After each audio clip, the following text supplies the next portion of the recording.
என்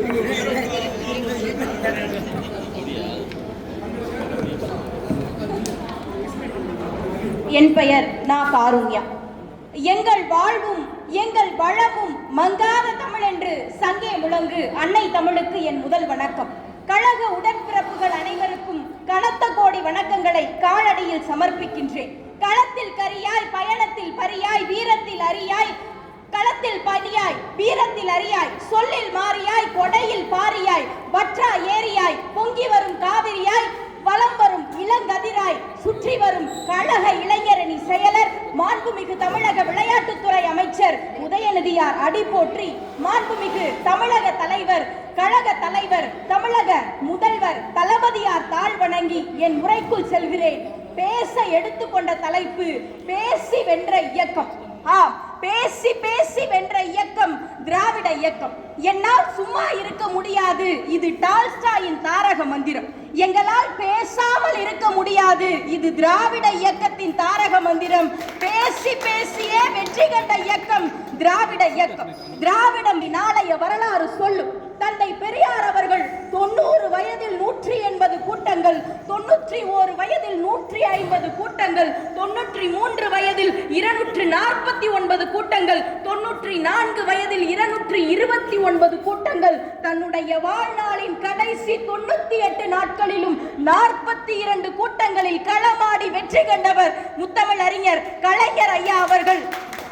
தந்தை பெரியார் அவர்கள் முதுமையிலும் மூத்திர சட்டியை தூக்கி கொண்டு கல்லடியும் சொல்லடியும் தாங்கிக் கொண்டு தன்மானத்தை விட இன மானமே பெரிதென தன் இறுதி மூச்சு அடங்கும் வரை பேசி பேசியே வெற்றி கண்டவர் ஈரோட்டு சிங்கம், பகுத்தறிவு பகலவன், வெந்தாடி வேந்தன் எம் ஐயா தந்தை பெரியார் அவர்கள். பெரியாரின் பேச்சால் விழித்து கொண்டது தமிழகம், விழி பிதுங்கி நின்றது ஆதிக்கம்.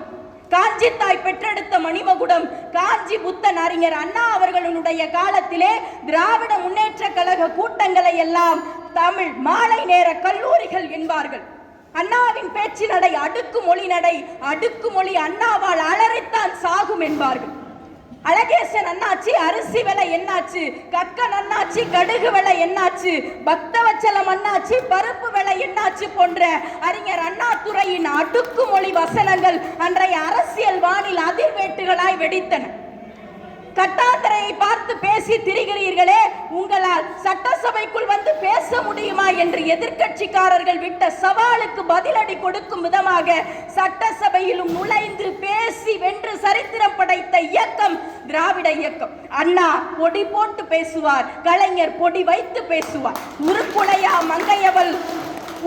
உருக்குலையா மங்கையவள் களிமுகத்தை முத்தமிட இருக்கும் திருக்குவளை திருமண்ணினுடைய மைந்தர், திருக்குவளை திருமகனார் முத்தமிழறிஞர் கலைஞர் அவர்களை அரசியலுக்கு கொண்டு வந்ததே அழகிரியின் பேச்சும் அறிஞர் அண்ணாவின் பேச்சும் தானே. அவருக்கு கொடுக்கப்பட்ட முதல் பதவி எது தெரியுமா? திராவிட முன்னேற்ற கழகத்தினுடைய பிரச்சார குழு உறுப்பினர். அவருடைய பணி ஊரூராக சென்று திராவிட இயக்க கொள்கைகளை பேசுவதுதான். அப்படி பேசி பேசி திமுகவை வளர்த்தார், அரசியலில் நின்றார், வென்றார், சரித்திரம் படைத்தார். சொல்ல கொதிக்குதடா நெஞ்சம், வெறும் சோற்றுக்கோ வந்ததிங்கே பஞ்சம் என்று பாடினான் பாரதி. சோற்றுக்கு வேண்டுமானாலும் பஞ்சம் வரலாம், இங்கு பேச்சாளர்களுக்கு பஞ்சமே கிடையாது. பட்டியலிட பாவைக்கு நேரம்தான் பஞ்சம். இளம் பேச்சாளர்களை உருவாக்கத்தானே இந்த ஏற்பாடு. இளம் சிங்கங்கள் தொடரட்டும் உங்கள் புறப்பாடு. இதற்கும் எதிர்கட்சிக்காரர்கள் போடுவார்கள் கூப்பாடு. மதியம் தந்தார்கள் நல்ல சாப்பாடு என்று சொல்லி நல்ல வாய்ப்பிற்கு நன்றி பாராட்டி விடைபெறுகிறேன். நன்றி.